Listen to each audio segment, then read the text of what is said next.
Boa noite, senhoras e senhores, com mais uma live sensacional essa noite. E aqui para apresentar toda essa constelação de enormes juristas, aqui nos dando a honra de cada uma das presenças, né? Embora sejam todos dispensáveis as apresentações, eu farei aqui bem breve, rapidamente, as apresentações de cada qual. Né? É o professor Paulo Aires Barreto, que é advogado, mestre e doutor em Direito Tributário pela PUC de São Paulo. Ele é professor associado da Faculdade de Direito da USP e também é professor do IBET. Seja muito bem-vindo. Boa noite, professor. Uma honra a sua presença aqui. O professor Luiz Eduardo Chueire, que é advogado, ele é professor titular de Direito Tributário da USP, ele é vice-presidente do IBDT. Boa noite, professor. Muito obrigado pela sua presença aqui.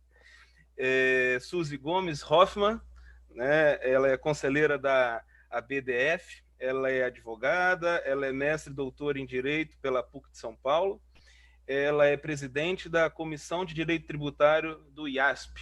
Muito obrigado mais uma vez sua presença aqui, professora. E comigo como debatedor, meu amigo Pedro Anan Júnior, né, que é especialista em Direito empresarial, especialista em controladoria, ex-conselheiro do CARF, ex-conselheiro do TIT, né, Pedro? Isso. E ex-conselheiro do Conselho Municipal, né, Pedro? Isso, Conselho Municipal também. Então.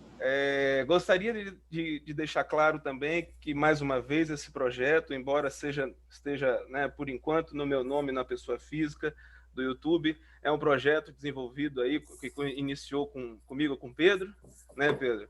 E agora conta com o Andrew Bishop, que está nos acompanhando também, e com o Rodrigo Vailan.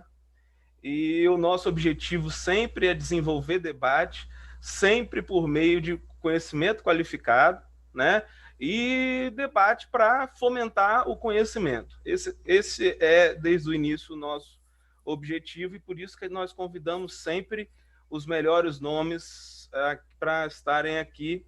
E eu, mais uma vez, agradeço a presença de todos. Bom, hoje, como já está sendo divulgado, nós falaremos ainda mais sobre o planejamento tributário. Essa é a segunda live de uma série de lives que nós faremos sobre planejamento tributário. E hoje nós vamos aprofundar ainda mais mais conceitos, né? Começaremos então com a exposição do professor Paulo Aires Barreto, que falará até 25 minutos sobre os limites normativos ao planejamento tributário. É evidentemente que esse tema não foi aleatoriamente escolhido. A tese, foi a sua tese, né, professor? Tese de doutoramento? Perdão. Livre docência, sua tese de livre docência foi desse assunto, então ninguém menos do que o professor Paulo Aires Barreto para nos presentear com esse conhecimento. Então, sem mais delongas, eu passo a palavra ao professor Paulo Aires Barreto. Boa noite, professor. Seja bem-vindo à palavra com o senhor. Boa noite a todos. Satisfação enorme estar com esse público seleto na noite de hoje, na companhia dos meus queridos amigos Suzy Gomes Hoffmann, Luiz Eduardo Chueire e Pedro Anan, sob a coordenação aqui do João Paulo Barbosa Lira, a quem eu agradeço o convite e reconheço que é sempre uma imensa responsabilidade falar ao lado desses mestres, de um lado, e para um público tão seleto, e especificamente na noite de hoje, para mim o desafio é maior, na medida em que eu vou falar antes do professor Chueire, professor titular de Direito Tributário da PUC, chefe do nosso departamento lá na faculdade, profundo conhecedor da matéria, e também da Suzy Gomes Hoffmann, que foi vice-presidente do Conselho Administrativo de Recursos Fiscais e, portanto, trabalhou o tema do planejamento tributário em todas as suas perspectivas, aplicando teoria e prática, ciência e experiência. Só um segundinho, porque a bateria está acabando aqui, eu vou ligar.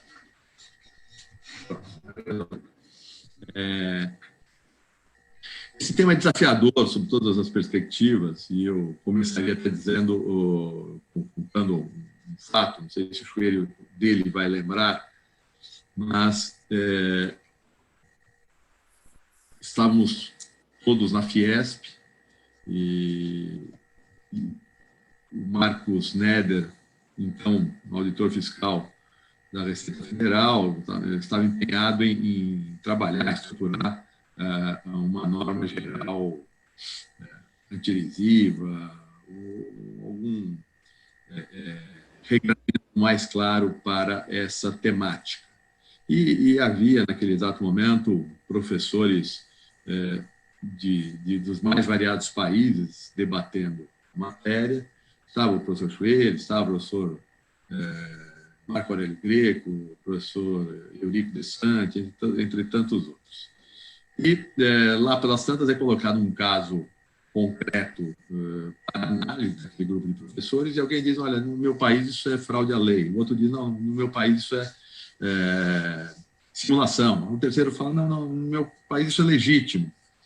E portanto, ficou muito claro, já nesse momento, que o tema não tem uma solução categorial boa, perfeita, clara, em nenhum lugar do mundo, que há dificuldades a ele inerentes, não são poucas, e que, efetivamente, é muito difícil estabelecer os limites do aceitável, do admissível, da prática correta por parte do contribuinte, naqueles chamados hard cases, naquela zona cinzenta que muitas vezes é levada aos tribunais administrativos e judiciais.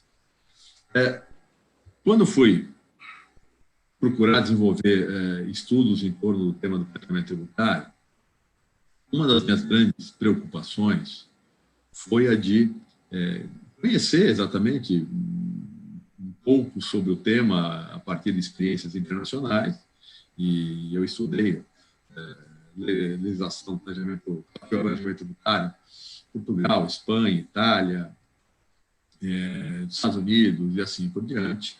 E nesse estudo de direito comparado, muito rapidamente, me ficou bastante claro que toda vez que algum país tentava tomar uma decisão muito drástica, muito radical em relação à tentativa de proibir qualquer espécie de planejamento tributário, essas tentativas não eram mantidas por muito tempo. Do exemplo de Portugal, que em 1999, se a memória não me trai, positivou uma regra muito forte, que dá muita autoridade, dava autoridade administrativa um poder muito grande, muito laço, e esta norma não persistiu em vigor sequer por um ano, e a nova norma, então, prevalecente naquele ordenamento jurídico, passou a ser uma norma próxima daquela que existe hoje no Brasil.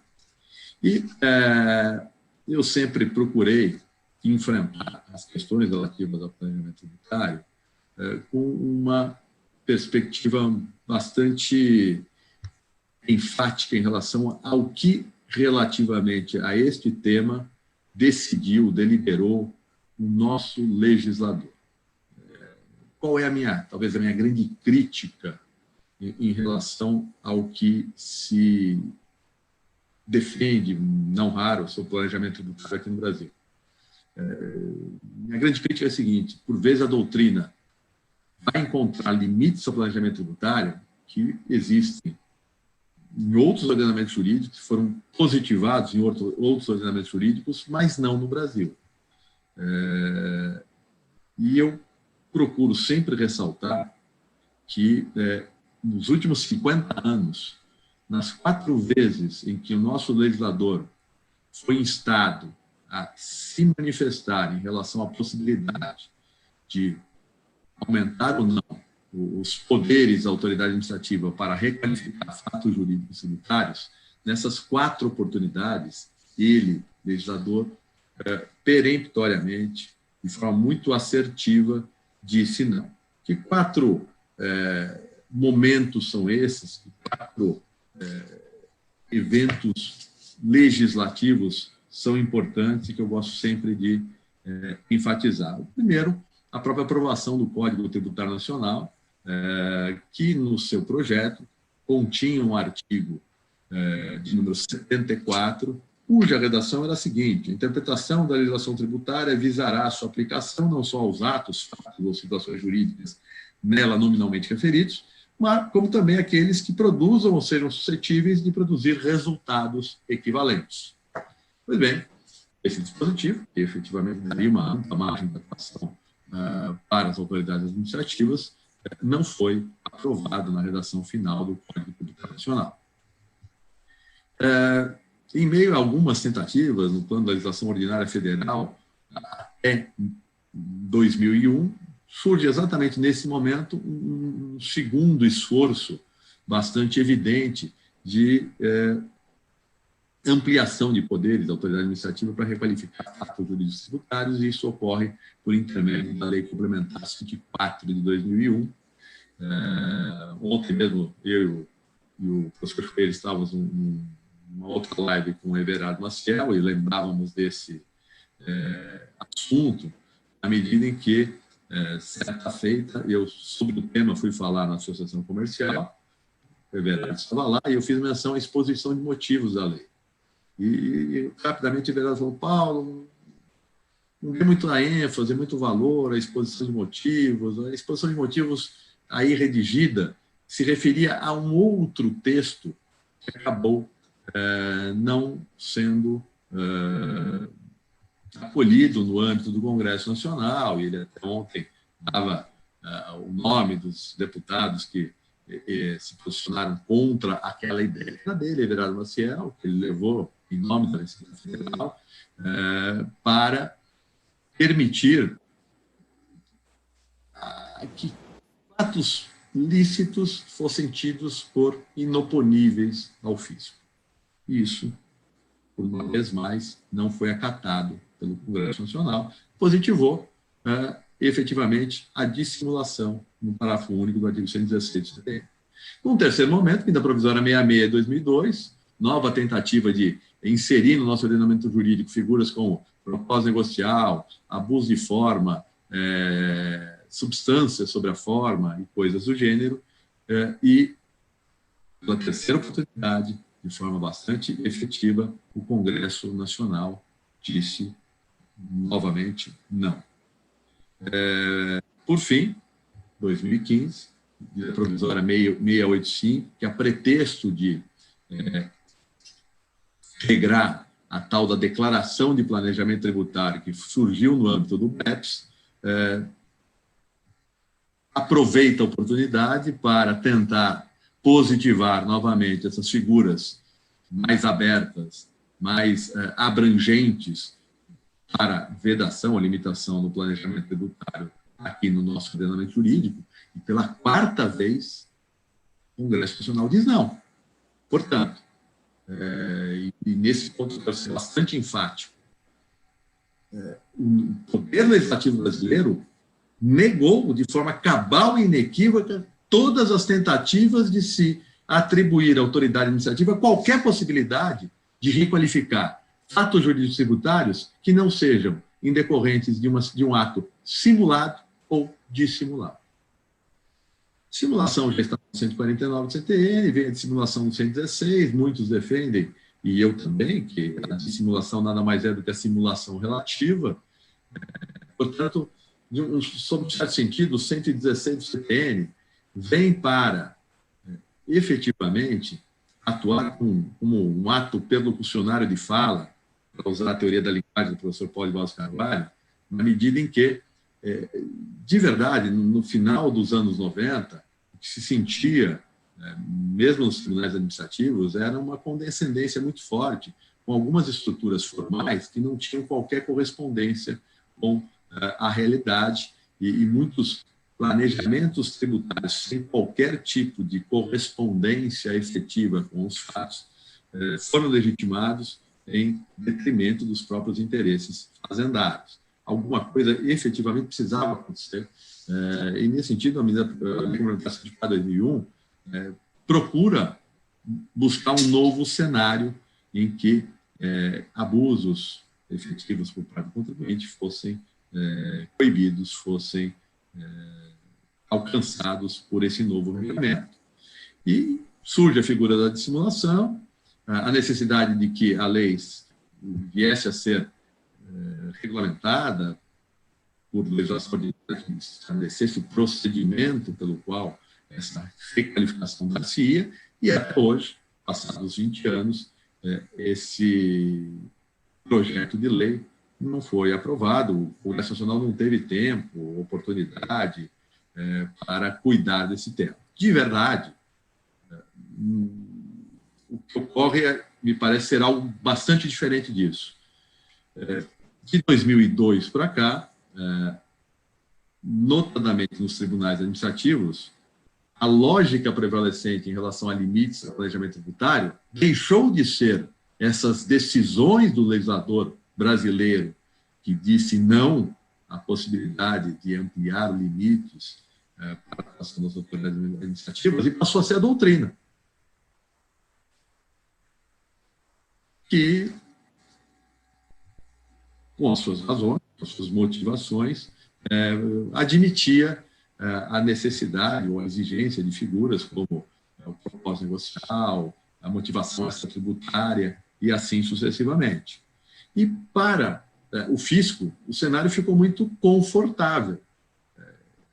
Tem prevalecido essa lógica, notadamente na esfera administrativa. Portanto, para que mexer num time que está ganhando? Por que eu vou cuidar de regulamentar o parágrafo único do artigo 136 do CTN, se, da maneira como as coisas estão ocorrendo nos nossos tribunais, ao menos administrativos, tudo vai muito bem para as minhas pretensões, eu estou conseguindo a requalificação de fatos jurídicos tributários com fundamento em substância sob forma, e com fundamento em falta de propósito negocial, com fundamento em falta de uma motivação tributária, e assim sucessivamente.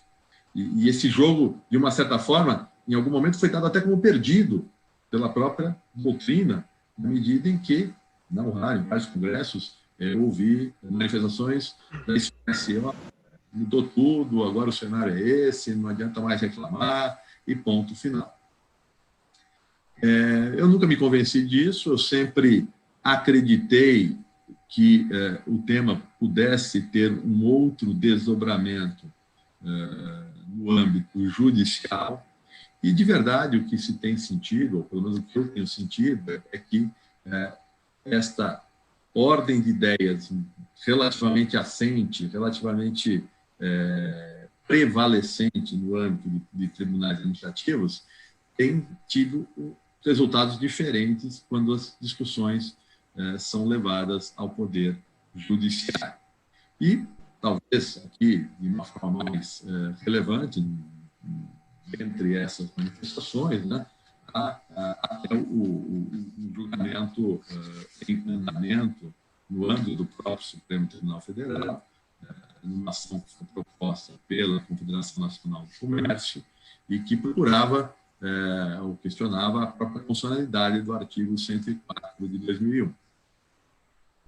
A decisão, até aqui proferida, tem 5 votos declarados de relatoria da ministra Carmen Lúcia, não acolhe o pedido da Confederação Nacional do Comércio para declarar a norma como inconstitucional. Mas, no voto publicado aqui, no voto ainda declarado em plenário virtual, com todas as ressalvas que temos em relação a ele, a ministra ressalta com bastante ênfase que o parágrafo único do artigo 116 não proíbe o contribuinte de buscar, pelas vias legítimas e comportamentos coerentes com a ordem jurídica, a economia fiscal, realizando suas atividades de forma menos onerosa, e assim deixando de pagar tributos quando não configurado fato gerador, cuja ocorrência tenha sido licitamente evitada. Ou seja, a minha motivação pode ser pura, única e exclusivamente economizar tributos. E a ministra aqui me parece afirmar que se essa pretensão estiver em conformidade com o nosso ordenamento jurídico, isso é plenamente possível, concluindo a ministra ao fim e ao cabo que o parágrafo único do artigo 116 não é norma antielisiva, como refere a exposição de motivos que encarta essa lei, mas verdadeiramente norma de combate à evasão fiscal. Portanto, ela só se aplica diante de uma ilicitude, diante, efetivamente, de uma situação simulada ou dissimulada. Evidentemente, isso não resolve o assunto, porque é muito complexo, no fundamento, nas grandes estruturas de planejamento tributário, estabelecer o exato limite entre o que é uma simulação, o que é uma dissimulação, ou o que é uma atitude verdadeiramente conforme o ordenamento jurídico.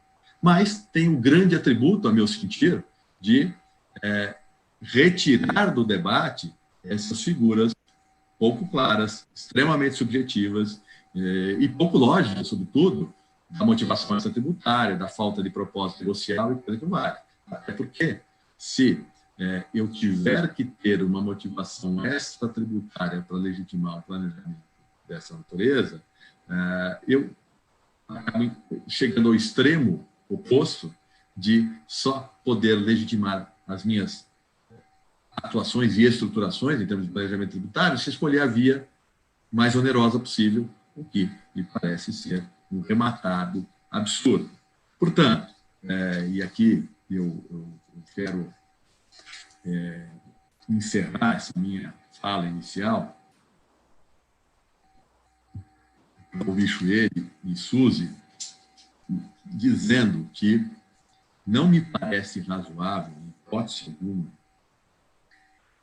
dar qualquer tipo de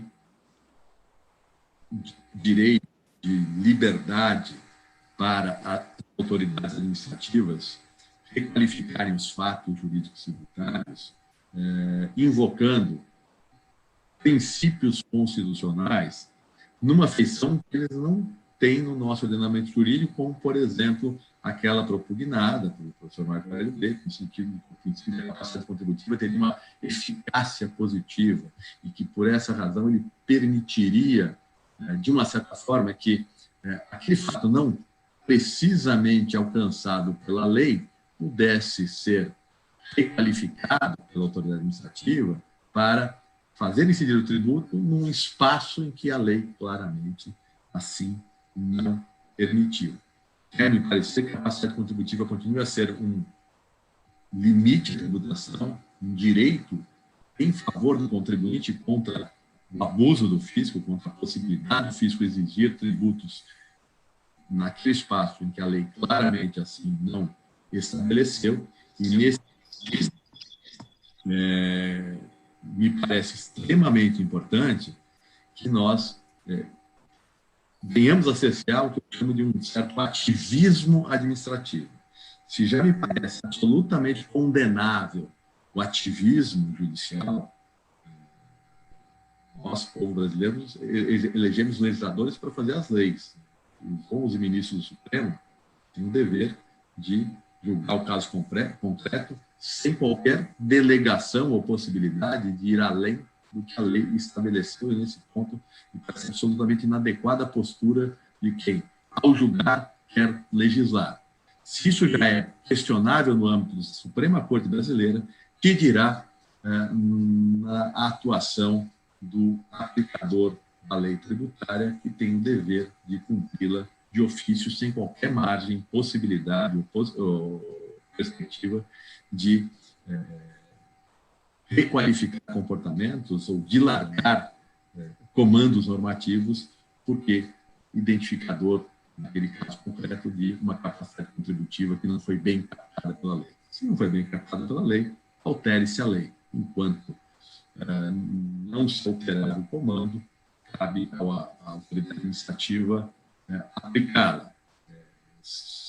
Termino meu livro exatamente lembrando Lições Preliminares de Direito, Miguel Reale, que, lembrando Sócrates, diz o seguinte: é preciso que os homens bons cumpram as leis, mas para que os homens maus não deixem de cumprir as boas. Em matéria tributária, exaltemos as leis boas, proclamemos a ilegitimidade das leis más, mas enquanto nenhuma alteração vier a lume, cumpramos ambas. Essa é a minha fala inicial. Muito obrigado, professor Paulo. Muito obrigado mesmo. E, assim, só uma consideração, eles têm usado o 118 também, né, professor? Para descaracterizar isso é um problema também. Aí depois a gente, no final, queria a gente conversar sobre o 118. Bom, sem mais delongas, agradecendo mais uma vez a brilhante exposição do professor Paulo, eu passo então a palavra agora ao professor Luiz Eduardo Schweire. Por gentileza, professor, com a palavra. Obrigado, João Paulo, obrigado pelo convite de participar aqui, junto com, como você disse, com essas estrelas, com Paulo Aires, Suzy, Pedro Anan, que alegria. Bom, o Paulo já me facilitou bastante a vida em relação ao que eu poderia falar, então vamos tentar só complementar. Eu tenho a impressão de que, quando a gente fala em planejamento tributário, a gente fala muito em abuso.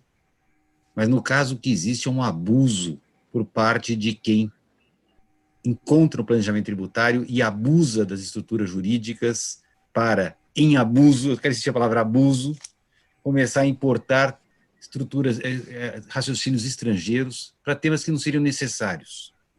Eu estou convencido de que boa parte dos temas que nós enfrentamos e que chamamos lá o tal do abuso do direito, fraude à lei, ou propósito negocial, ou quejandos, poderiam ser muito bem resolvidos a partir da aplicação do direito brasileiro, ou seja, não precisa ir lá fora. Porque, assim, quando eu falo em planejamento tributário, tem duas situações para discutir. Uma é aquela de saber se houve ou não houve o fato gerador, e outra distinta é, olha, não houve, mas não houve porque você foi malandrinho e não deixou acontecer. O planejamento tributário que interessa é esse segundo, é aquele não houve planejamento porque, de algum modo, você impediu a sua ocorrência. Isso é o que se discute em outras praias sobre planejamento tributário. Aqui, infelizmente, eu vejo que, muitas vezes, eu estaria na primeira discussão, ou seja, o contribuinte, vamos ser claros, incorreu no fato gerador. No entanto, em vez de o fisco mostrar que ele incorreu no fato gerador, ele prefere ficar importando discussões estrangeiras. Ou seja, o tema da simulação ou dissimulação é maltratado. Muitas vezes eu poderia, a partir de uma questão de simulação, falar, olha, desculpe-me, existe uma norma, o fato aconteceu e você está escondendo. Seria uma discussão muito melhor, muito mais livre, só que dá trabalho. É muito mais fácil falar que falta propósito negocial do que provar uma simulação. Até porque a simulação implica provar um pacto simulatório, que é bastante difícil.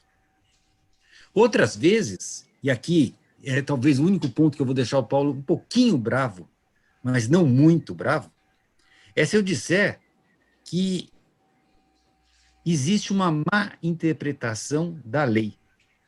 Porque muita gente acha que a lei tributária se subordina ao direito privado. Então, só constrói a hipótese tributária a partir de categorias do direito privado.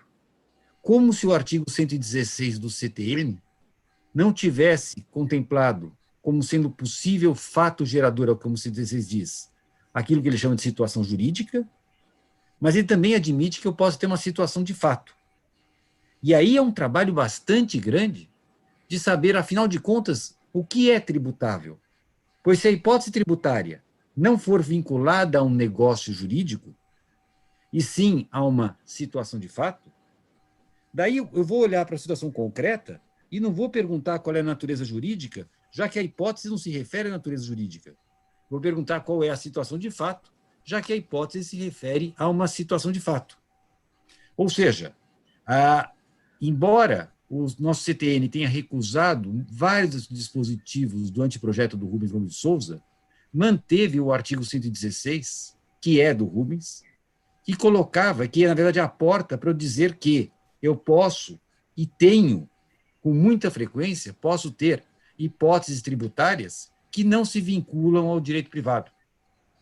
A questão de umas 3 semanas, lá no IBDT, nas nossas mesas de debate, nós tivemos uma discussão muito agradável, eu gostei muito, porque trabalhamos num dos casos mais clássicos do chamado planejamento tributário, o chamado casa e separa. Acho que não preciso nem dizer o que é o casa e separa, todo mundo já conhece o que é, constitui uma empresa, coloca o bem, o outro coloca, enfim, vira sócio por 2 minutos, aquela história toda. E que o CARF discutiu muito esse tema e acabou indo por questão de propósito negocial da empresa, etc., etc., que me parece errado, eu vou depois falar em método de propósito negocial, fala em abuso do direito, chega-se a falar em simulação, algumas pessoas falam em simulação, embora não necessariamente eu tenha o tal do pacto simulatório, não se prova o pacto simulatório, mas na mesa de debates eu propus um raciocínio que eu queria trazer para vocês. Eu dizia, vamos olhar, qual é a hipótese tributária? Vamos olhar o que diz a Lei 7713, quando define o que é ganho de capital. E fala o ganho de capital, utiliza a expressão por alienação a qualquer título. Ótimo. Então, alienação é um instituto de direito privado, então é necessário que haja uma alienação. Mas daí continua e fala, tais como, e começa a exemplificar casos de alienação, compra e venda, etc., etc. De repente, no meio dos tais como, aparecem expressões como adjudicação, desapropriação. E aí tem um problema. Se eu for ao Código Civil, artigo 1573, eu vou descobrir que existem várias formas de transmissão de propriedade, uma das quais é a alienação. Outra é a adjudicação. A desapropriação é outra forma. Ou seja, do ponto de vista de direito privado, a alienação implica um negócio jurídico. Desapropriação não é negócio jurídico, é outro modo de transmissão de propriedade, mas não tem negócio jurídico. Então, do ponto de vista de direito privado, o signo alienação não compreende a desapropriação, não compreende a adjudicação. Mas quando eu vou para a Lei 7713, que usou o signo alienação, quando foi exemplificar, incluiu a adjudicação e a desapropriação. O que me obriga a voltar para a Lei 7713 para dizer, olha, para fins tributários, a alienação não é um negócio jurídico do direito privado. É um instituto de direito tributário, que não exige negócio jurídico, porque o exemplo é a adjudicação, é a desapropriação. Portanto, veja o que eu estou fazendo, eu estou interpretando a lei tributária, convenço-me de que o legislador tributário, embora use um signo que existe no direito privado, não o usou no sentido do direito privado, deu um sentido próprio, e o sentido próprio, daí eu vou tentar descobrir o que é, e vou me concluir que, para fins tributários, eu tenho uma alienação quando eu tiver uma transferência definitiva da propriedade, mesmo que sem negócio jurídico. E agora eu construí uma hipótese tributária que já não é vinculada ao direito privado, porque despreza o negócio. Agora que eu construí a hipótese transferência de propriedade definitiva, eu vou ao caso e separa e posso concluir que a propriedade que era de A passou a B e, portanto, ocorreu o fato gerador. E eu posso tributar. Mas perceba o que eu fiz. Eu não precisei falar em propósito negocial, nem em abuso, nem nada. Eu apenas construí a hipótese tributária e fui ao fato. O que eu quero dizer é que boa parte das situações que a gente olha e torce o nariz mesmo, provavelmente, apenas a partir da correta interpretação da lei e da construção da hipótese tributária, descobrindo que a hipótese tributária não necessariamente se vincula a uma forma de direito privado, nós resolveríamos a questão.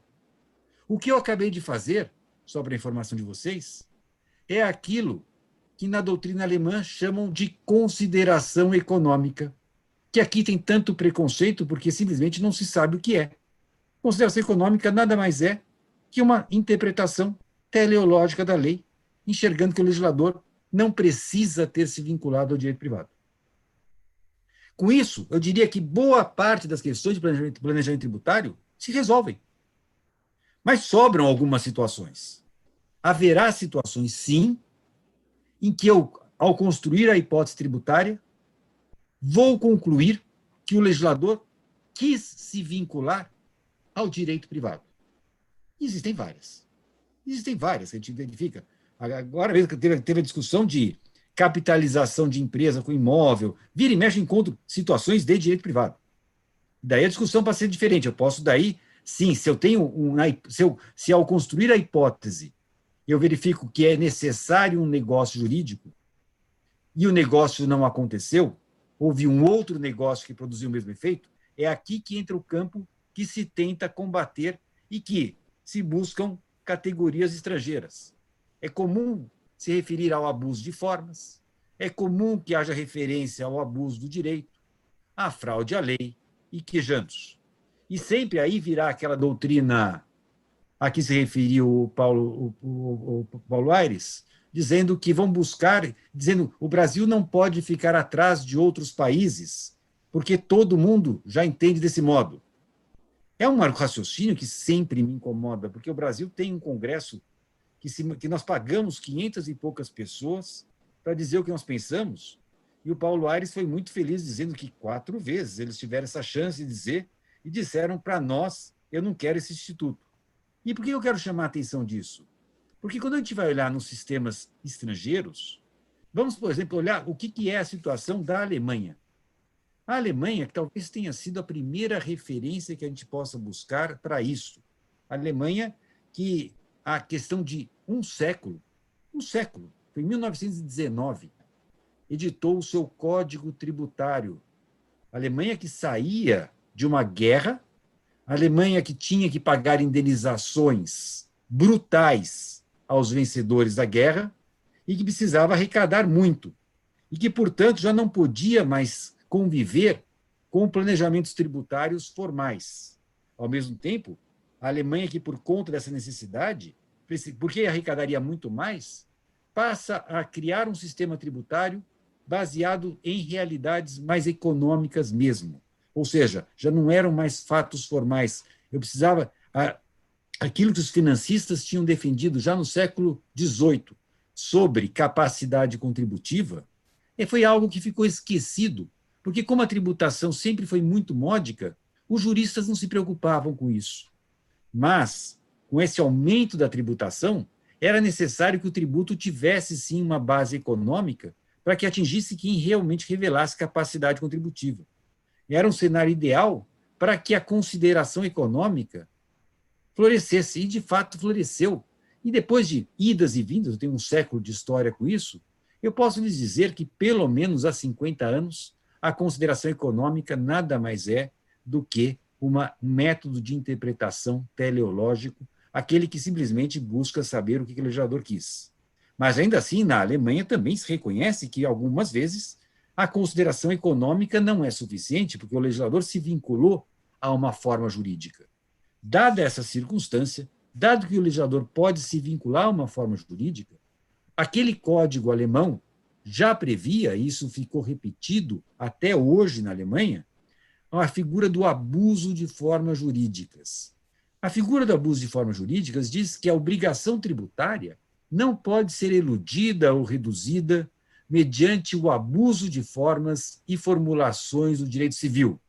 E continua dizendo que, se há um abuso, os impostos deverão ser cobrados como seriam se adotada a forma jurídica adequada para os fenômenos, fatos e relações econômicas. É dizer, no sistema alemão, temos um dispositivo de lei dizendo que, se uma forma foi prevista pelo legislador, e esta forma implica uma tributação, o contribuinte, para fugir dessa tributação, adota outra forma, Então, esta forma, essa segunda forma, será tributada como o seria se fosse a forma usual.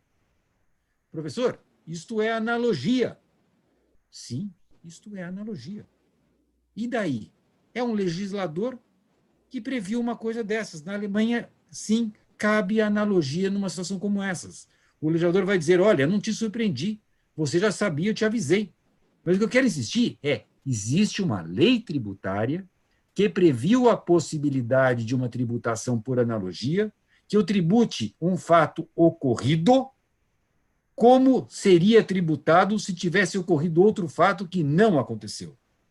O pressuposto é, não houve o fato gerador, houve outro fato que terá o mesmo consequente jurídico do fato gerador.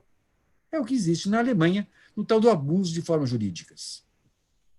Na França, nós temos, no artigo 64 da lei do imposto, lá, temos o seguinte dispositivo. A fim de restabelecer seu verdadeiro caráter, a administração tem o direito de descartar, por não serem oponíveis a ela, os atos constitutivos de um abuso do direito. Olha só, professor, o abuso do direito, portanto, é legislado na França, sim, mas o legislador tributário ainda define abuso de direito, seja porque esses atos são fictícios, ou seja, o que na França se chama abuso de direito é o ato fictício, portanto, o ato simulado, o ato que não Simulado. ou seja, porque, ao buscarem um benefício da aplicação literal dos textos ou de decisões que vão contra os objetivos perseguidos por seus autores, não puderam ser inspirados por nenhum outro motivo senão o de elidir ou mitigar os encargos fiscais. Vejam que é algo bastante semelhante do que o alemão tinha chamado de abuso de forma, ou seja, um ato praticado com nenhuma outra razão senão fugir da tributação. Com atos encargos fiscais com que o interessado teria normalmente arcado, considerando sua situação ou atividade concreta, se tais atos não tivessem sido feitos ou executados.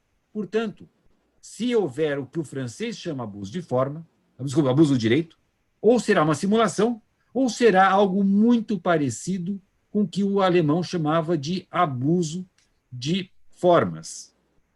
E continua o francês. Em caso de desacordo sobre retificações notificadas com base nesse artigo, a controvérsia é submetida a pedido do contribuinte ao parecer do Comitê do Abuso Tributário e a administração pode submeter também.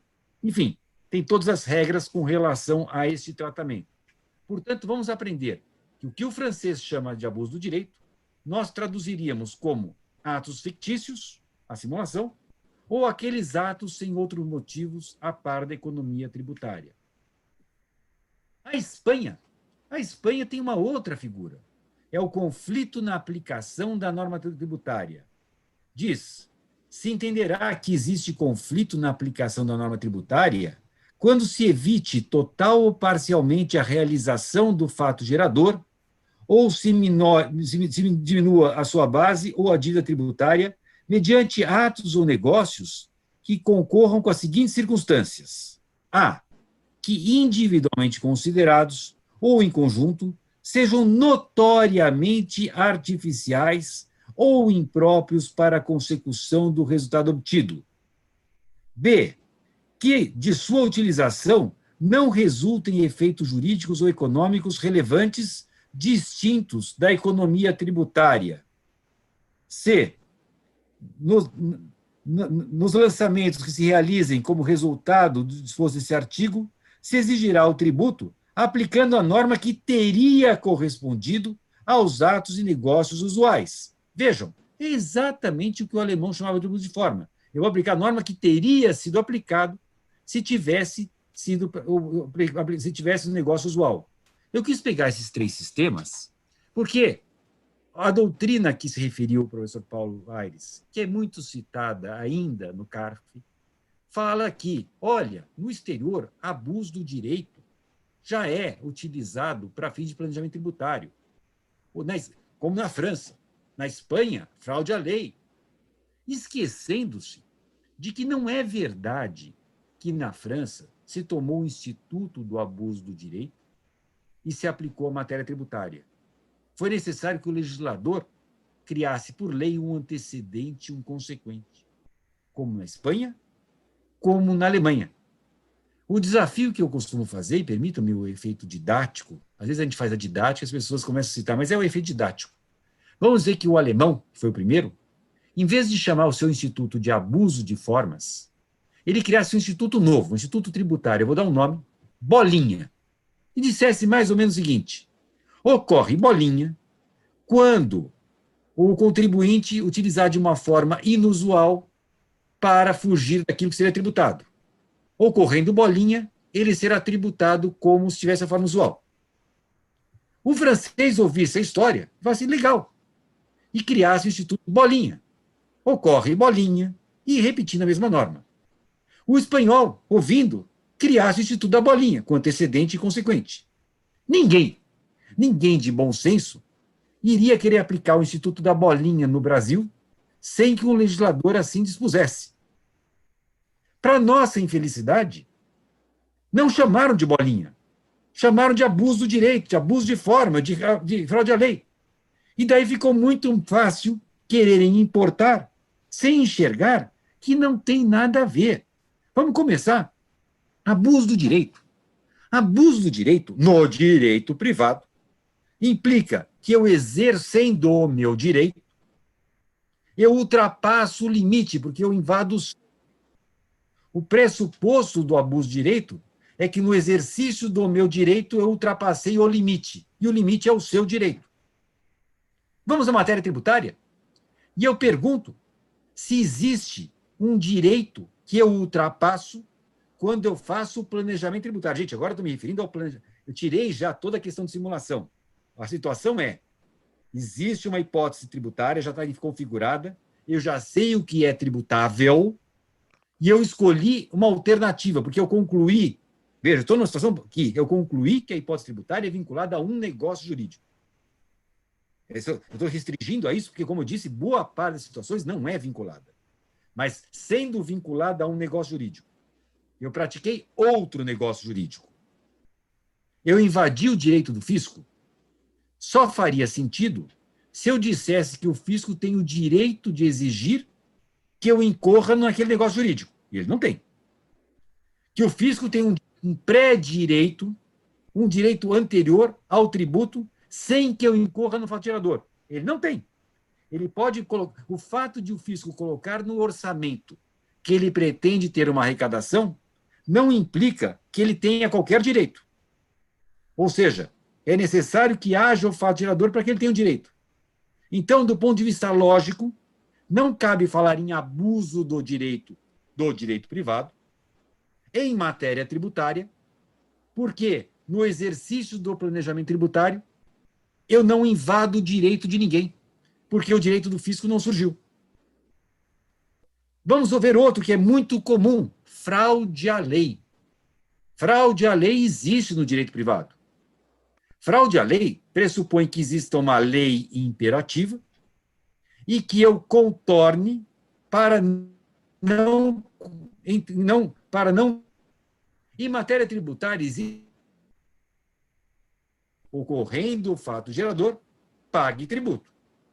Então, se eu fizesse algo para não pagar o tributo, eu iria contra a lei imperativa. Mas note, o planejamento tributário não é aquele que, ocorrendo o fato gerador, ele foge do tributo. É anterior. Não ocorre o fato gerador. Então, só caberia falar em fraude à lei se houvesse lei imperativa que me obrigasse a incorrer no fato gerador. Ora, como eu não sou obrigado a incorrer no fato gerador, é o pressuposto da tributação.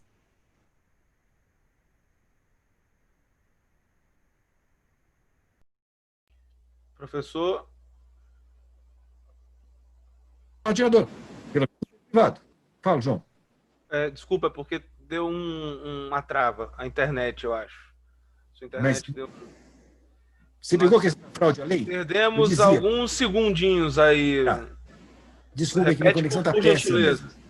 Tá, 30 segundinhos aí da sua fala. Tá, eu só dizia que não cabe falar em fraude à lei, no sentido do direito privado, porque não existe lei imperativa que me obrigue a incorrer no fato gerador.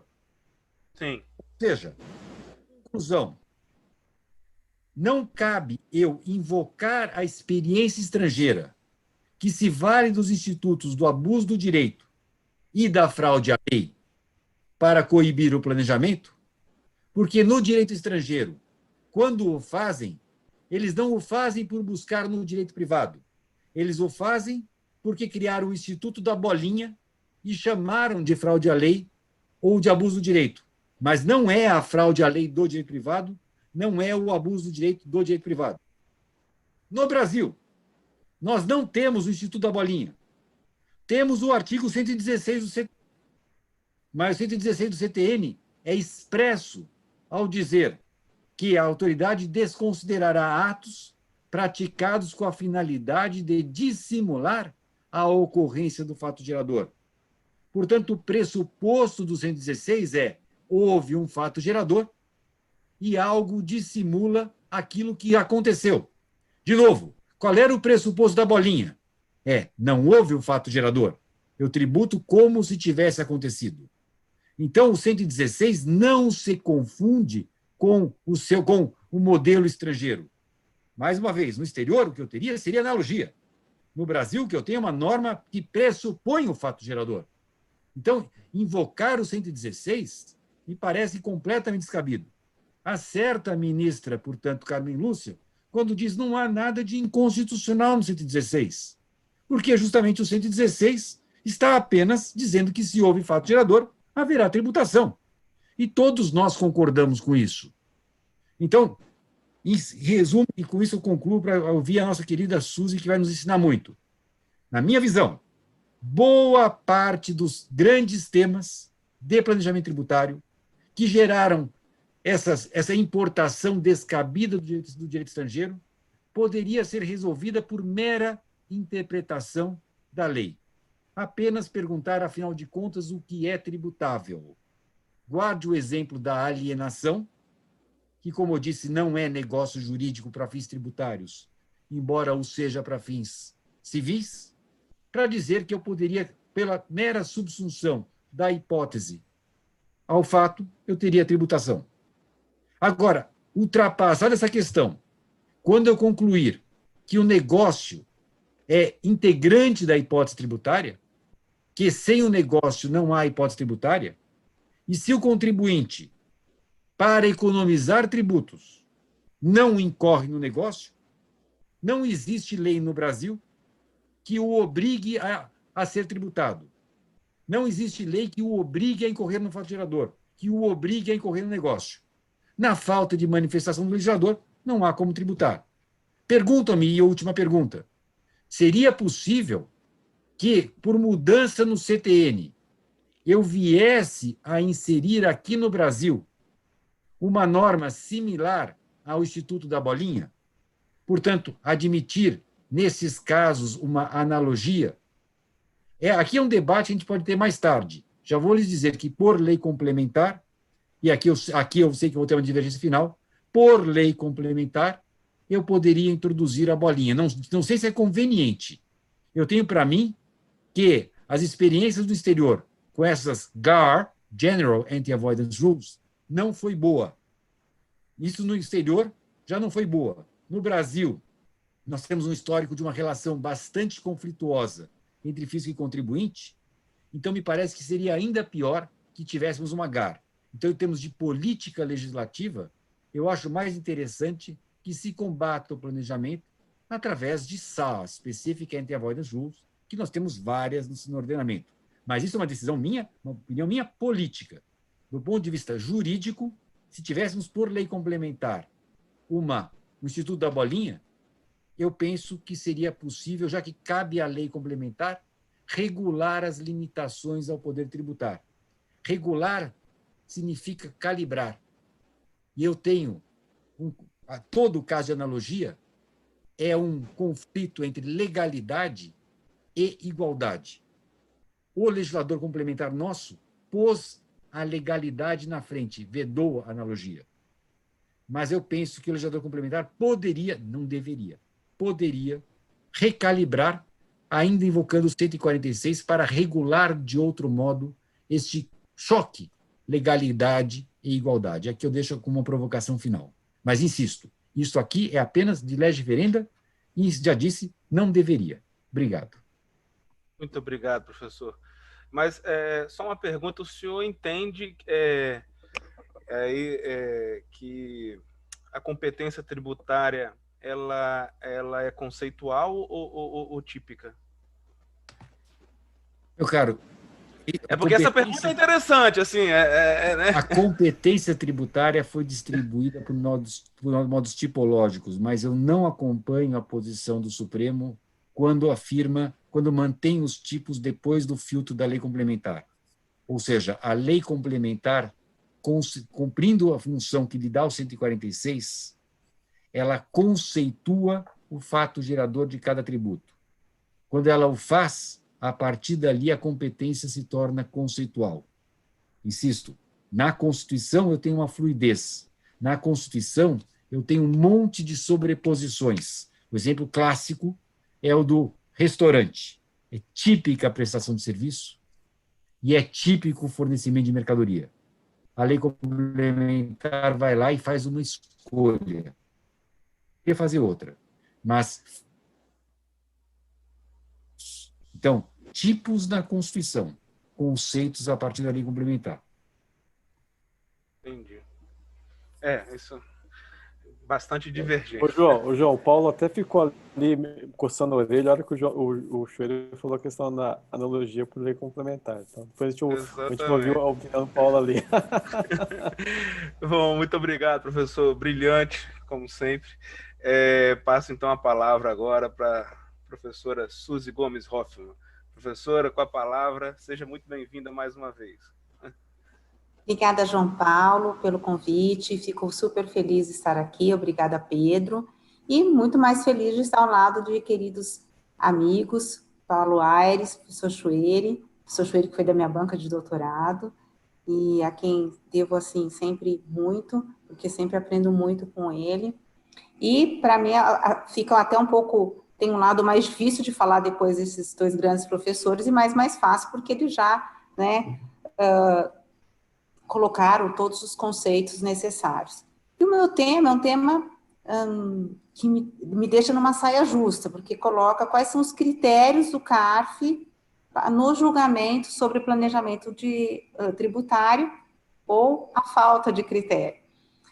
Bom, todos sabem que eu sou uma defensora do CARF, fiquei lá por 9 anos, aprendi muito sendo julgadora, mas eu acho que no tema do planejamento tributário, o CARF, ao longo do tempo, ele vem criando critérios que seriam um ativismo judicial, no meu ponto de vista, né? Ou seja, trazendo critérios que não estão na lei, né, para definir o julgamento sobre planejamento tributário.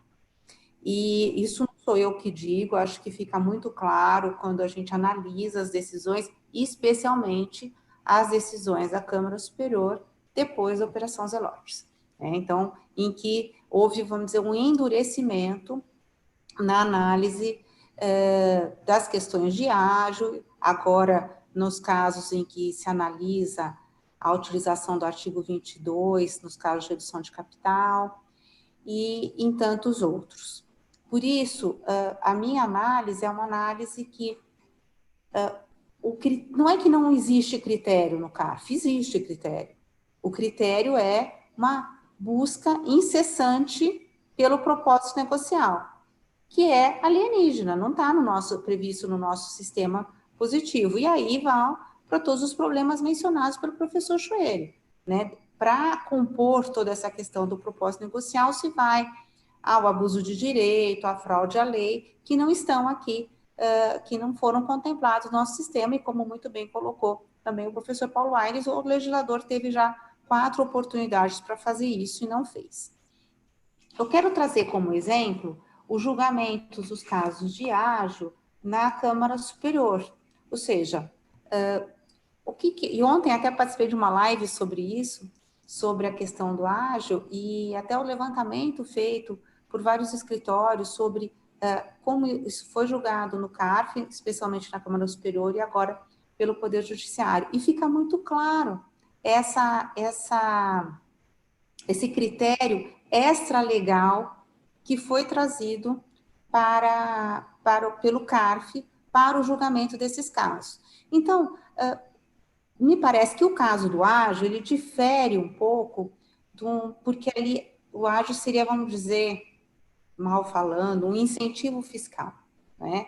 Então, e aí, eu até ontem também falei, trouxe, pelo menos na minha convivência lá no CARF, com o pessoal da Fazenda, como realmente a Receita Federal, ela tem uma aversão a toda e qualquer legislação que traga algum tipo de possibilidade de dedutibilidade, no caso do imposto de renda, ou de uma tributação menos onerosa, como no caso do artigo 22 da norma 245, e tentando, de qualquer forma, restringir aquele, aqui eu vou chamar amplamente de benefício ou outro caminho dado pelo legislador.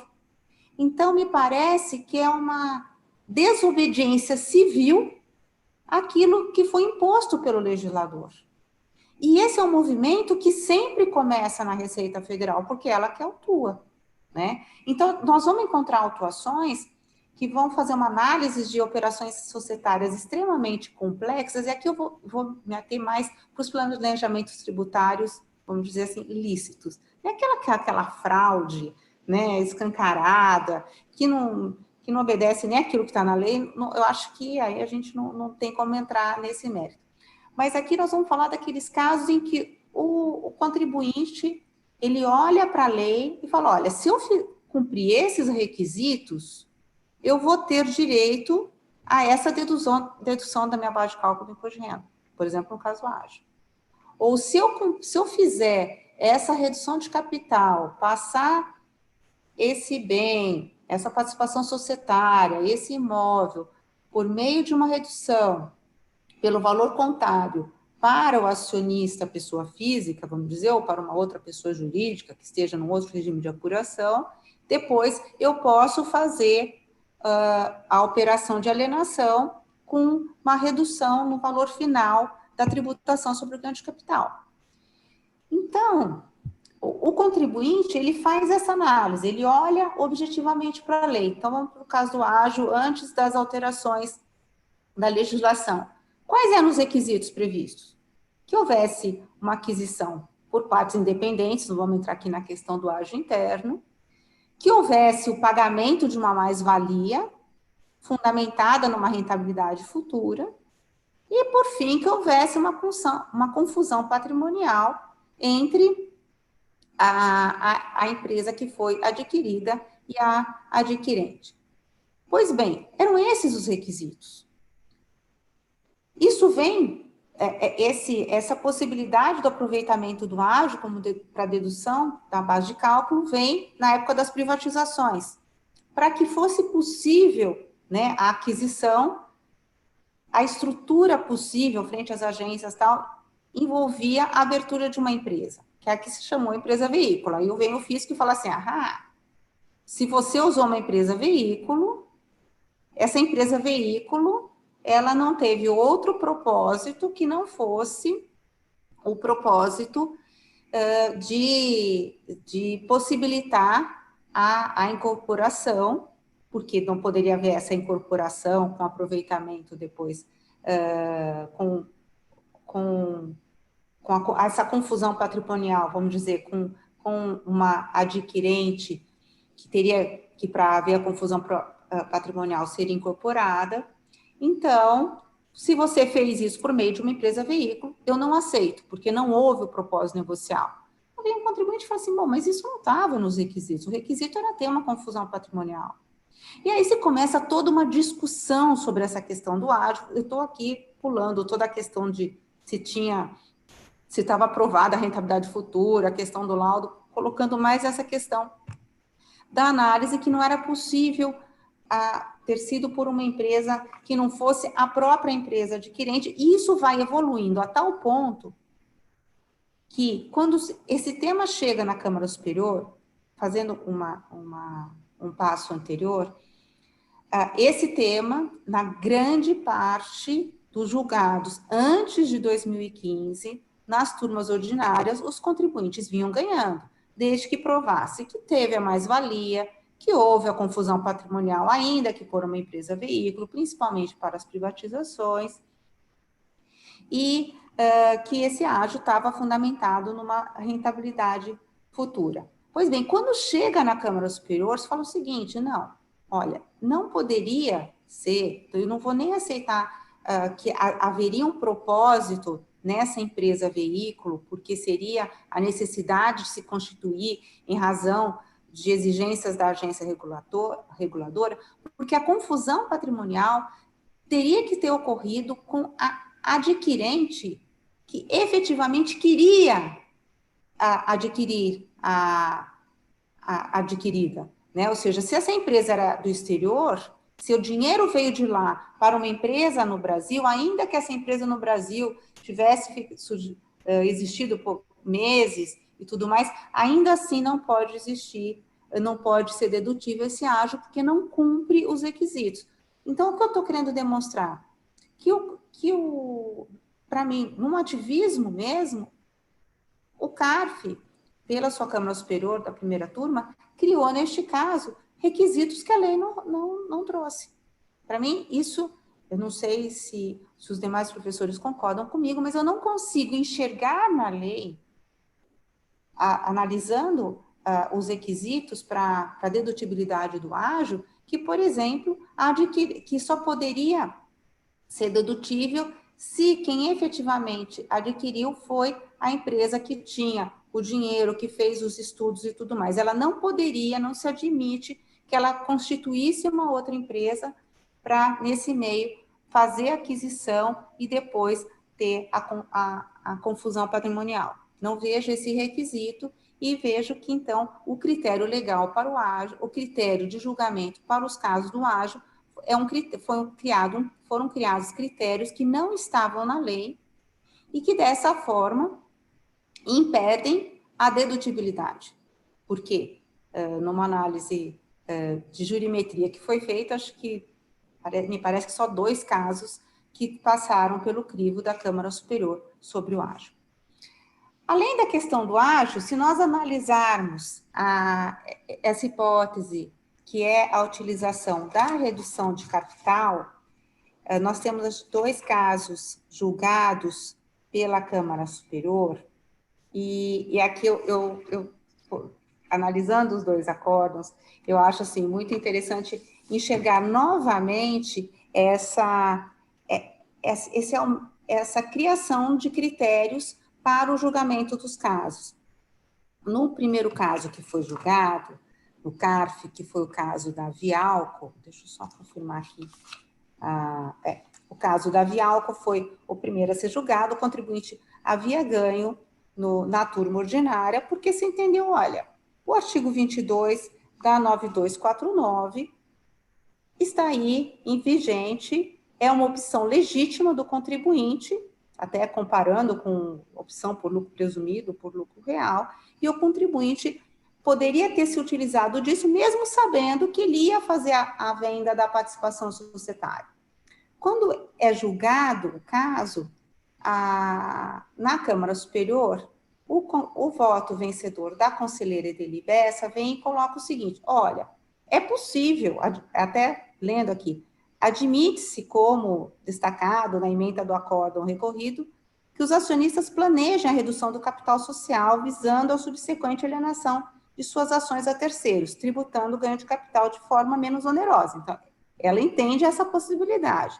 Contudo, essa escolha deve ser efetivada antes da alienação do ativo, pois a partir do momento em que o preço do negócio está delimitado, projetando-se o ganho de capital, as operações passam a ter contorno exclusivamente fiscais.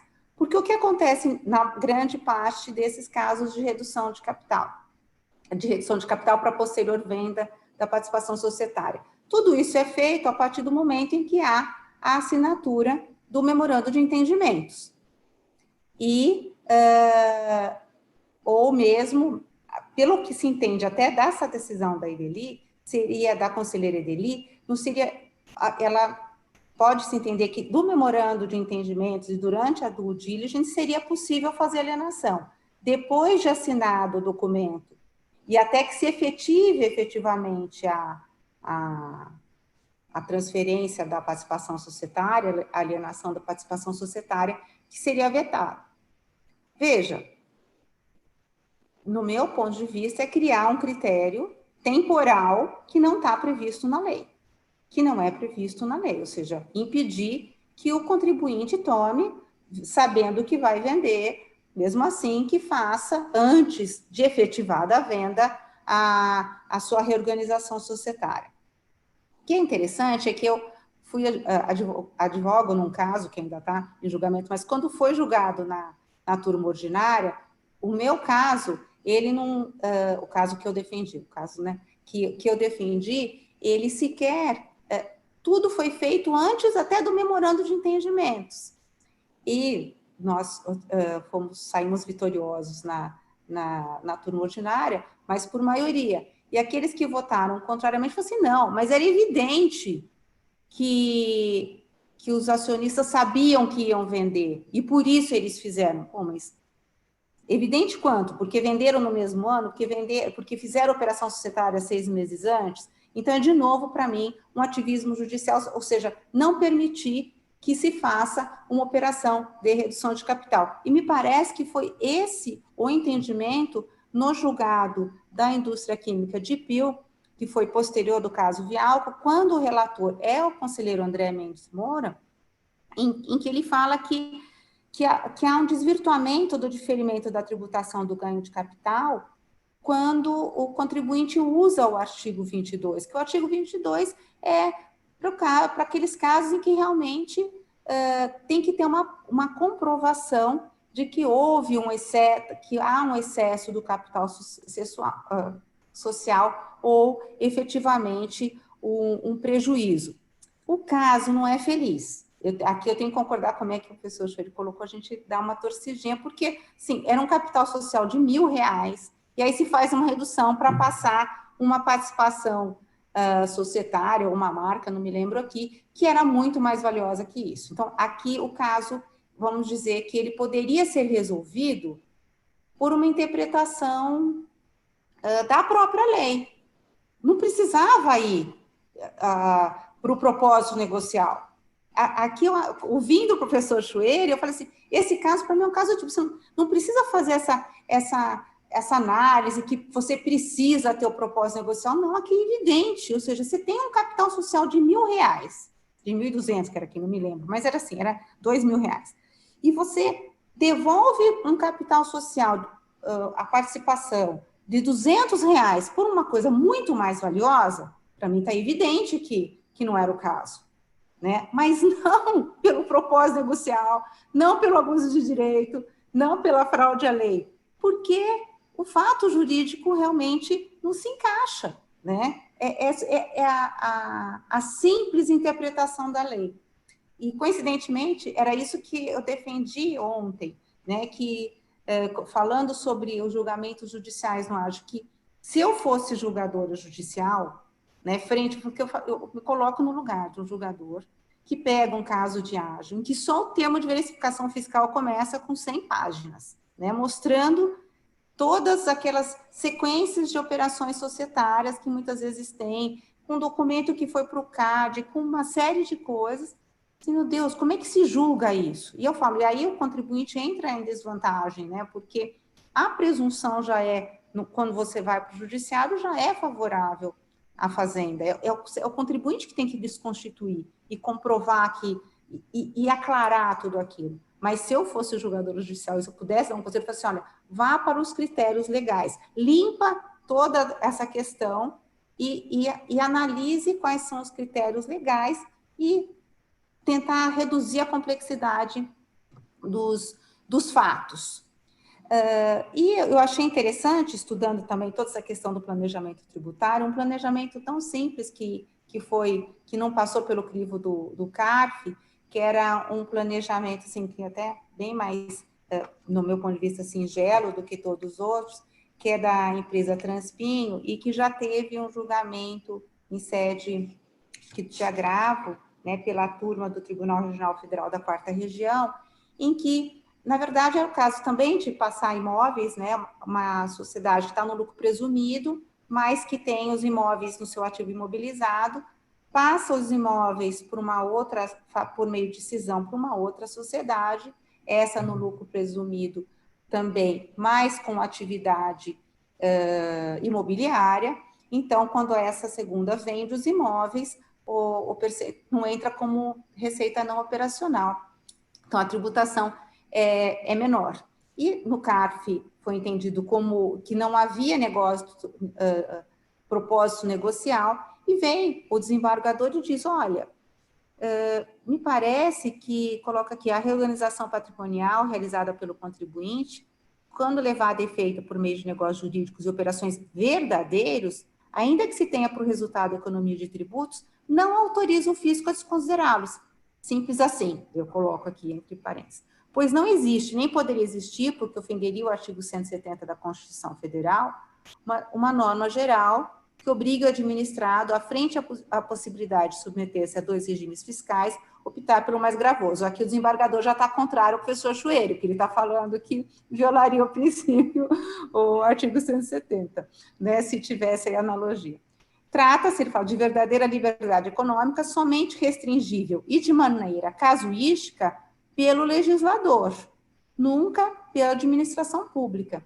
Então, eu falo que eu fico muito feliz quando eu leio algo desse tipo, já em sede até no Tribunal da 4ª Região, em segunda instância judicial, porque me parece que traz a questão novamente a como ela deve ser discutida, pelo critério da legalidade. Então, em resumo, acho que já falei bastante, o que eu queria colocar é que, para mim, ainda, e que os conselheiros do CARF que tenham conduzido os votos sobre o planejamento tributário nesse viés, tenham feito com muito conhecimento, com muita... sabendo colocar muito bem os argumentos, eu não posso concordar com eles, porque, para mim, todos esses argumentos fogem dos critérios colocados pela lei, né? Saindo da legalidade e caminhando realmente para um ativismo para o qual eu não concordo nem no Supremo, quiçá, né, nos tribunais administrativos. São essas as minhas considerações, João Paulo, e espero ter colocado aqui um pouco do posicionamento do CARF. Agradeço muito a atenção. Muito obrigado, Suzy. Abram os microfones, por gentileza. Pedro. Considerações, Pedro? Eu só queria assim, perguntar para a Suzy, né, Suzy, porque tem muitos casos de planejamento tributário, né, Suzy, que na Câmara Superior estavam sendo decididos por voto de qualidade. Eu estava olhando, por exemplo, empresa veículo, a maioria dos casos estava sendo contra por voto de qualidade. Com o fim do voto de qualidade, você acha que deve haver uma tendência de mudança de paradigma, né, a partir de agora, não é isso? Sim, com certeza. Eu acredito que sim. Esses casos mesmo também, tanto do ágio como esse segundo caso da redução de capital foi por maioria, porque realmente, como eu falei, era um caso que eu acho que não obedeceu aos critérios legais mesmo, sim. Apesar da justificativa ser outra. Mas eu vejo agora que vai ter essa mudança, sim, Pedro, com certeza, porque todos esses jogados do ágio foram por voto de qualidade. O caso da redução de capital, o anterior que eu falei, o Vialco, foi voto de qualidade. Então, a tendência agora é que o critério de desempate seja a favor do contribuinte. Que bacana, assim, eu estudei esses 2 casos, né, tanto da Vialco quanto da empresa lá de Fio, porque eles constituíram uma empresa, daí depois fizeram a redução de capital e transferiram para o sócio. E o André, que era o relator, né, e ele constrói toda a teoria, equipara a casa separa, daí cria o conceito de casar sem separar, que vai dentro da linha que tanto o Chueiro quanto o Paulo falaram, né, de ficar criando esses conceitos que não precisaria, né, seria uma coisa muito mais simplificada, bastaria aplicar corretamente a lei, né. Basta aplicar esse caso, eu acho que o grande problema desse caso de Pio é justamente todo o voto do conselheiro André. Ele faz uma construção que, no meu ponto de vista, bem construída, mas não para o nosso direito, né? Não para o direito, não para a aplicação do direito brasileiro. E outra coisa, né, Suzy, que nem esse caso, acho que do conselheiro André, né? O Admar tinha levantado esse ponto, que ele acaba até tentando justificar a manutenção da autuação, sendo que o auto de infração nem tem, né? Ou seja, você tem que justificar a redução de capital, né? Tanto é que no segundo caso, cara, a Edeli votou favoravelmente a favor do contribuinte, ela veio nessa linha, que teve uma justificativa, por isso que ela estava votando favorável, né? E é o caso do AGI interno também, que o voto da Edeli, no caso da Gerdau, foi, na verdade, ela consertou o auto de infração, né? Que você deve lembrar desse caso, né? Então, acho que você ilustrou bem o caso, né? E aí eu queria ouvir a opinião do Paulo em relação ao que o Chueiro levantou, a questão de lei complementar, a questão de analogia, né? Se ele concorda ou não concorda, para a gente poder aquecer aí. Esse é interessante, que eu ia fazer essa mesma pergunta, Pedro. Porque é interessante, porque como eu já li os textos dos dois, o livro do professor Paulo, né? Então eu também sei mais ou menos qual é a opinião dele sobre essa situação, mas eu queria fazer realmente essa exata pergunta para o professor Paulo. E só antes de passar a pergunta, só para aquecer um pouquinho o debate, porque o professor Chueiro falou que, no caso, caberia lei complementar conceituar, certo? Só que aí vem aquela diferença importante, porém sutil, entre conceituar e definir, né? E a lei complementar, ela diz definir o fato gerador, definição de tributos e de suas espécies.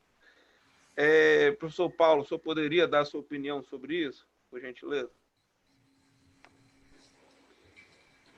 Olha, eu não entendo que o legislador complementar muito feliz ao vedar a analogia, e me parece que é uma posição harmônica com a Constituição Federal. Quero me parecer, e aqui se falou muito de forma jurídica, que, não raro, o nosso legislador cria disfunções no sistema que, para uma mesma substância econômica, duas formas jurídicas se amoldam com resultados tributários distintos. E, nesse sentido, eu tenho que respeitar a decisão do legislador, posso até propugnar pela ideologicidade no plano da política e do direito, o professor Freire falou muito sobre também considerações do plano de quem está enxergando o seu sistema com as suas vicissitudes e os seus acertos, né? Mas o fato é que equal justice under law, ou seja, a isonomia ela é posta pelo legislador. Se essa isonomia não é adequada, há dois caminhos: retirar a norma do sistema ou declarar sua inconstitucionalidade. Enquanto isso não ocorrer, em matéria tributária, que se pode exigir do contribuinte o cumprimento da lei posta com as suas vantagens, desvantagens, virtudes e defeitos, sem que possa a autoridade administrativa, em hipótese alguma, seja invocando analogia, seja invocando a eficácia positiva do princípio da capacidade contributiva, seja invocando a ausência de motivação extratributária, retirar a exigência do tributo. Professor Chueiro. Olha, vou tentar ser breve. A hipótese que nós falamos é que haveria um legislador que autorizaria isso. Portanto, não falta de lei, já que haveria uma lei. Ninguém está definindo analogia sem lei, a lei complementar autorizando. Esse debate foi feito na Alemanha, quando fizeram esse parágrafo 42, perguntaram, mas escuta, isso não fere a segurança jurídica? Afinal de contas, admitir analogia? O que eles disseram? Vamos olhar a hipótese da bolinha. A bolinha diz o seguinte: quando existe uma lei prevendo uma situação tributável e o contribuinte pratica um ato para fugir daquela tributação, ele vai ser tributado como se fosse aquele ato. Então, exige-se da parte do fisco um esforço de provar que o contribuinte praticou um ato para fugir da tributação que ele conhecia. E só nesse caso é que se aplica a bolinha. Então, o que eles disseram? Esse contribuinte, nessa circunstância, não foi surpreendido, que é o problema da analogia, porque o pressuposto é que ele soubesse. Apenas o legislador está dizendo, olha, comigo não.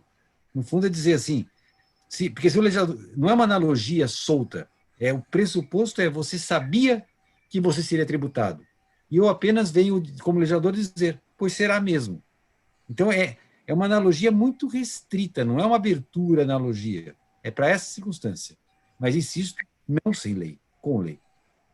Mas me parece que é um pouco diferente, porque na Alemanha o sistema constitucional alemão é principiológico, né? E não conceitual. Não? Não. Do ponto de vista tributário?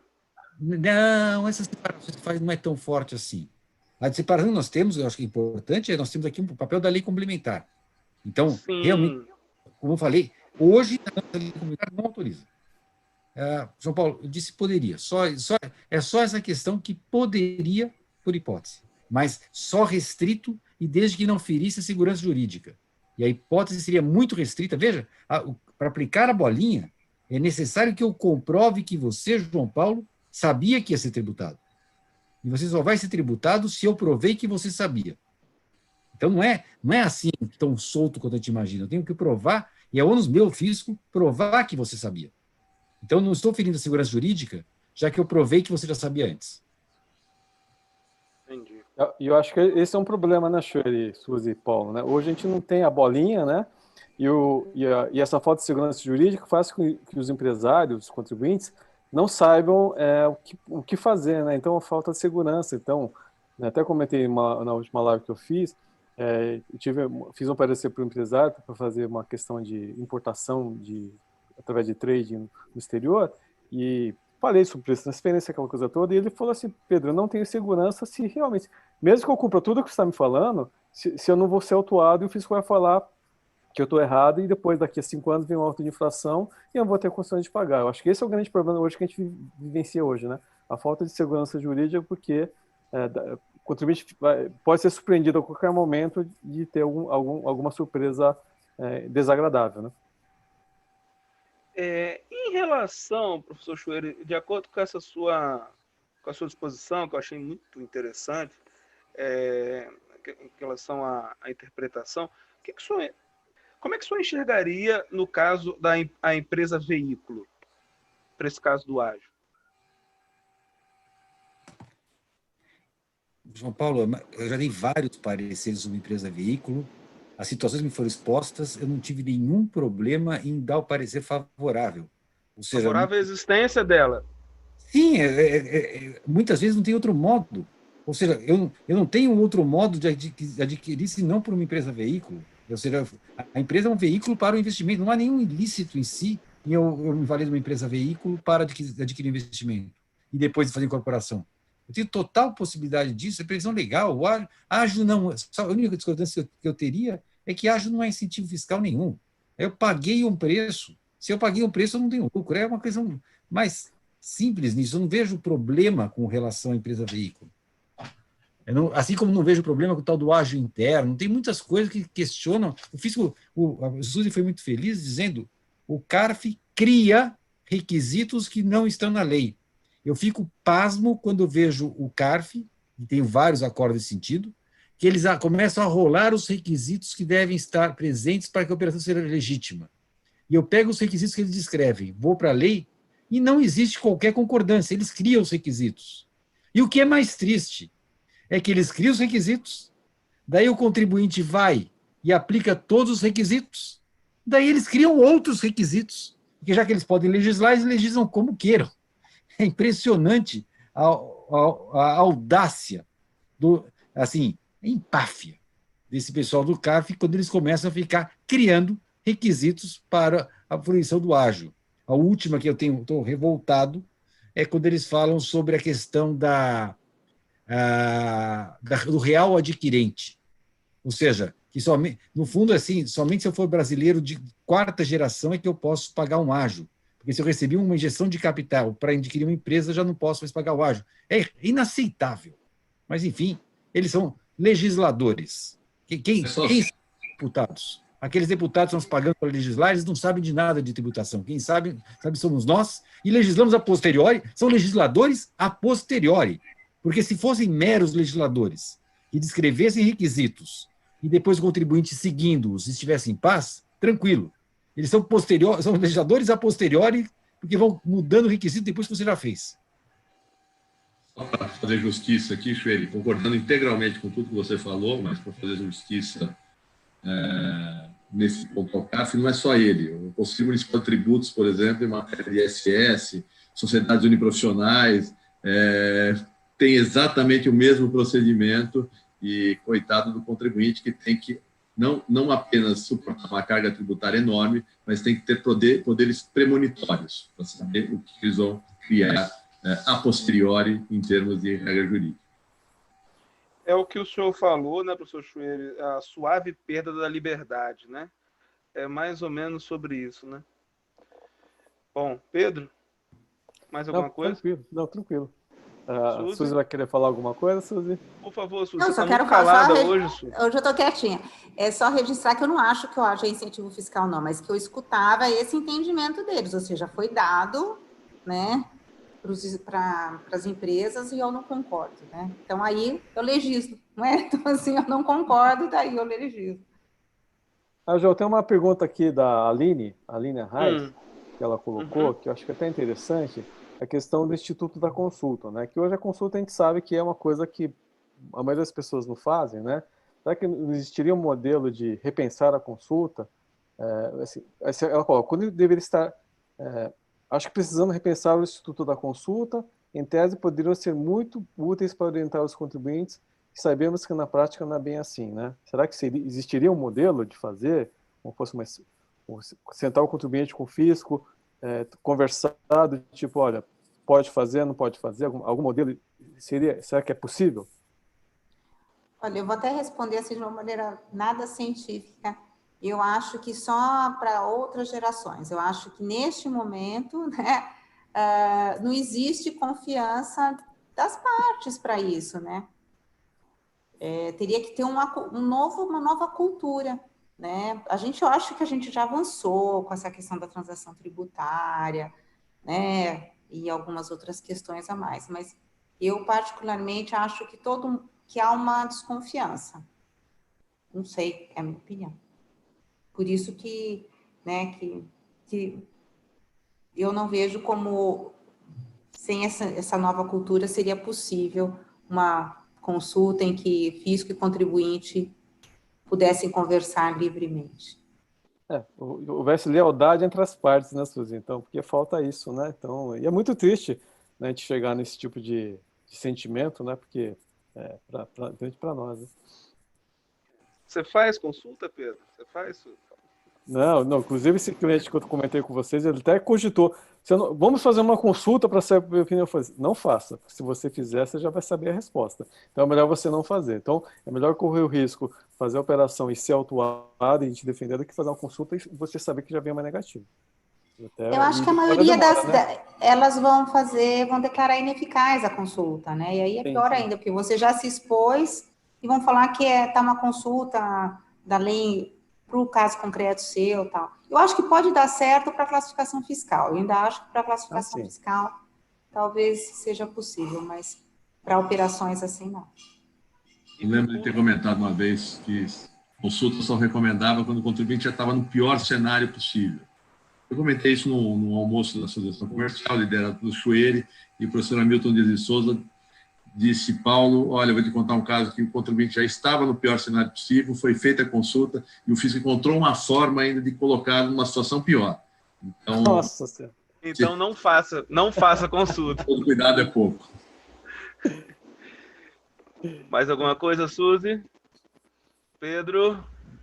Senhor? Então, 8h35, vou me despedindo, agradecendo muito a presença de todos vocês. Uma honra muito grande, muito obrigado, gratidão total. Boa noite a todos que participaram. Até logo. Tchau, tchau, até a próxima. Gente, muito obrigado. Tchau, tchau. Boa noite, obrigado.